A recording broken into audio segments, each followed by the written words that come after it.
एक महानुभाव का प्रश्न है कि मूलाधार, स्वाधिष्ठान, मणिपुर, अनाहत और विशुद्धि, इन 5 चक्रों का संबंध क्रमशः पृथ्वी, जल, अग्नि, वायु और आकाश, इनके बीज से है। तो कह रहे थे वह कि महाराज जी हमें यह बताइए कि हम इसका जो संबंध है, चक्रों का बीजों से जो संबंध है, इसको हम कैसे समझें, यह संबंध किस प्रकार सिद्ध होता है।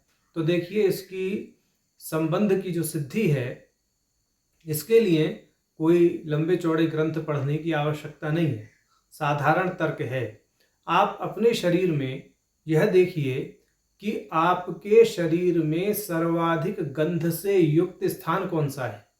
जब आप अन्वेषण करेंगे तो स्वाभाविक रूप से यह समझ जाएंगे कि जो कि हमारे गुदा और मूत्र का जो स्थान है वह सबसे ज़्यादा गंधयुक्त स्थान है। और पृथ्वी का लक्षण क्या है? पृथ्वी गंधवती है। तो इसलिए वहाँ जो चक्र अवस्थित होता है वह चक्र मूलाधार, और उस मूलाधार का संबंध कर दिया पृथ्वी तत्व से। इसलिए मूलाधार का संबंध पृथ्वी तत्व से सिद्ध हुआ और पृथ्वी तत्व का बीज मंत्र मूलाधार से संबंधित हो गया। अब दूसरा, माने इसके ऊपर जो चक्र आता है वह स्वाधिष्ठान आता है। आप अपने शरीर में देखिए, जल तत्व की जो प्रचुरता है, वैसे तो सारे शरीर में ही है, परंतु स्वाधिष्ठान चक्र जहाँ है वहाँ हमारा मूत्राशय होता है।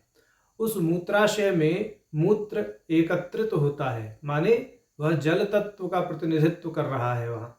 तो इसलिए स्वाधिष्ठान को जल तत्व से संबंधित करते हुए जल का बीज मंत्र स्वाधिष्ठान से संलग्न है। अब मणिपुर में आइए। मणिपुर का संबंध हमारे उदर भाग से है, जठर भाग से है।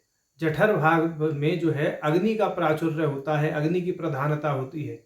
इसलिए मणिपुर चक्र का संबंध अग्नि तत्व से है और वहाँ पर अग्नि बीज का संबंध भी मणिपुर से सिद्ध हो जाता है। फिर मणिपुर से ऊपर अनाहत चक्र में आइए। अनाहत चक्र हमारे फेफड़ों का स्थान है, वहाँ वायु तत्व की प्रधानता है, वहाँ वायु तत्व की प्रचुरता होती है। इसलिए उस अनाहत चक्र को वायु तत्व से संबंधित मानते हुए वायु के बीज मंत्र को वहाँ संलग्न किया हुआ है। अब कंठ में आइए, विशुद्धि चक्र में, वहाँ पर शब्द की प्रधानता है। हम जो भी वैखरी वाणी बोलते हैं वह कंठ से ही तो निकलती है, तो इसलिए वहाँ पर शब्द की प्रधानता है, आकाश तत्व की प्रधानता है। इसलिए वहाँ आकाश का बीज हम इस दृष्टि से संबंधित है। तो यह बहुत साधारण सा ही विषय था, कोई विशेष तो प्रकरण नहीं था, परंतु उनका प्रश्न बहुत अच्छा था।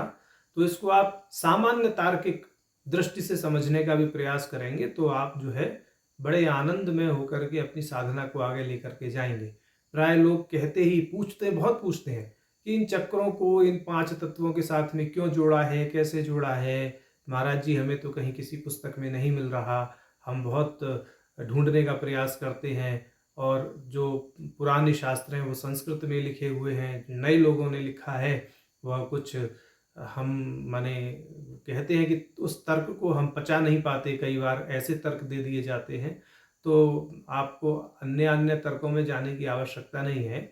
जो शास्त्रों का निचोड़ है वो हमने बहुत सरल भाषा में बता दिया, उसका आप अन्वेषण करें और अपने चक्रों की 5 तत्वों के साथ में स्थिति को समझें।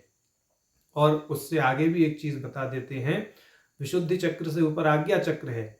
उस आज्ञा चक्र में माने प्राण और अपान के संयोग को दिखाया गया है। वहाँ प्राण और अपान का संयोग है, हम सह सो हम, वहाँ का बीज मंत्र ही है हम सह।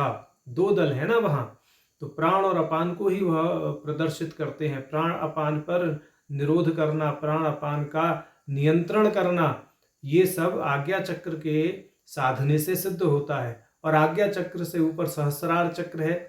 सहस्रार चक्र मुख्यतः समष्टि में एकत्व की भावना कराता है। वहाँ सहस्र पद जो है वह द्वैत का सूचक नहीं है, अपितु सहस्र दल जो है एक ही बिंदु से जुड़े हुए हैं, माने जो समष्टि है वह एकीभूत हुई है, ऐसा वहाँ पर अनुभव होता है साधक को पहुँचने के बाद में, और वहाँ उसको शिवत्व की प्राप्ति होती है और वह शिवता के साथ में एकीभूत होकर के मग्न रहता है। यह षट चक्रों का एक संक्षेप में हमने यहाँ पर परिचय दे दिया उस प्रश्न के आधार पर। बाकी विषय तो बहुत विस्तृत है।